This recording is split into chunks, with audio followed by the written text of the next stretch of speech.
Hey guys, here's an update.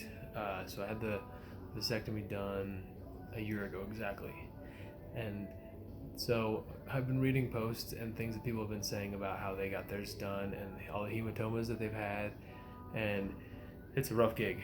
Um, and so, but ever since then, I thought I was fine, but I had been feeling pain, just off and on here and there over the last year. And so I thought, I might as well go to the doc, have him just check it out and see. Apparently, I got what's called a granuloma, and that's where the sperm break out of the cauterization and also break out of the clip that the doc uses. And that then makes this like kind of like a clot, and it just plugs you up.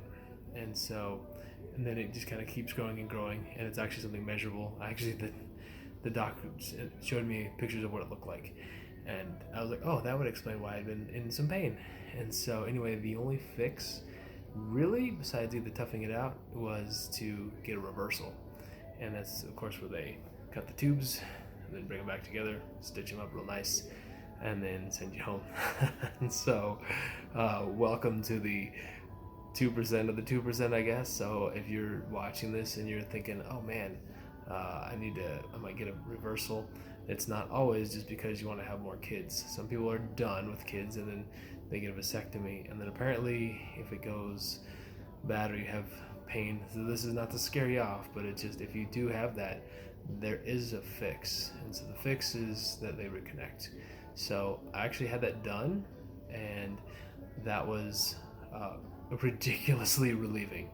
The doc, the one I went to in Arizona, I think his name is Dr. Marks in Tucson. He is fantastic. I mean, top notch. I had to pay for it. I mean, insurance didn't cover it, but I didn't care. It was worth it because I wasn't in pain.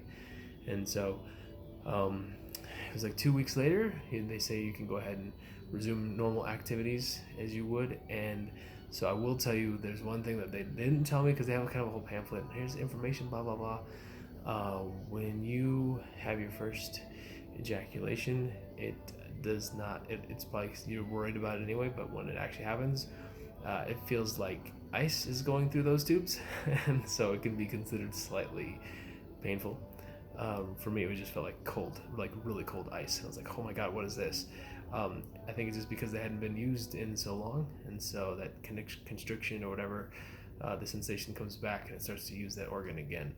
And so it's nothing to freak out about when that happens the first time, because then you're like, oh my god, is this going to be the way it is always? And you kind of get scared and you just shake it off and go, no, I'll try it again. And so the second time that doesn't happen, and the third time it doesn't happen, and so the sixth or seventh times it doesn't happen either. But it's just important to know that there are some things that you'll still be sore. It would still feel like a vasectomy, but for me, it actually was a lot easier because I wasn't swollen and I wasn't in pain. You're just supposed to sit there with ice and just ice yourself, and that's about it. And like I said, but it is if you're dying and you still had that the hematomas gone, but you still feel pain. It could be one of those, and some of us males just I guess produce more sperm than others and get a kind of a clog type of deal, and they have to get that fixed. And that is, I guess, the only fix is to remove it, and then they pretty much it'll keep happening if you don't stay connected. So it's like, well, I guess different form of birth control is going to be the new norm. So anyway, yeah, I hope this helps whoever out there is looking to see if they're going to get a reversal. Like I said, some people get divorced and they want to have another kid. Some people have tragedy in life and they want to have another kid.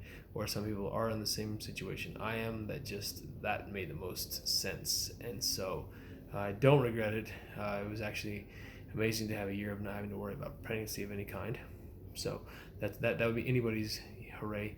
But then the other side is knowing that there's I'll have to just use protection or some sort of precautions. Otherwise, I'll end up fathering more children. So anyhow, if you have questions, if you want to post something, text, whatever on here, just it's an open forum. So feel free to comment and let me know if you're thinking about getting it done. Like I said, there's a doctor in Arizona. I would highly recommend. I actually traveled from Colorado to Arizona to go get this done, because if there's ever a situation where you want to pay good money for something, that's the place you want to have it done, because you don't want to get a hack job, because as those of us that have already had hematomas know, things can go wrong even if you have good doctors.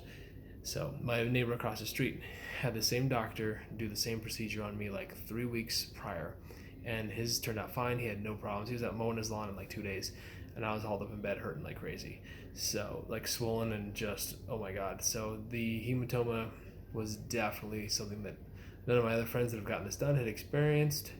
And now they're all joking because they're like, oh man, you can't be indecisive about this. And I'm like, trust me, it's better to not be in pain. This is fine. So now my wallet may hurt later as if I father more kids, but meh. So anyway, I'll be available. Just try to drop me a line or something, and I'll answer what I can. Thanks, guys, and good luck.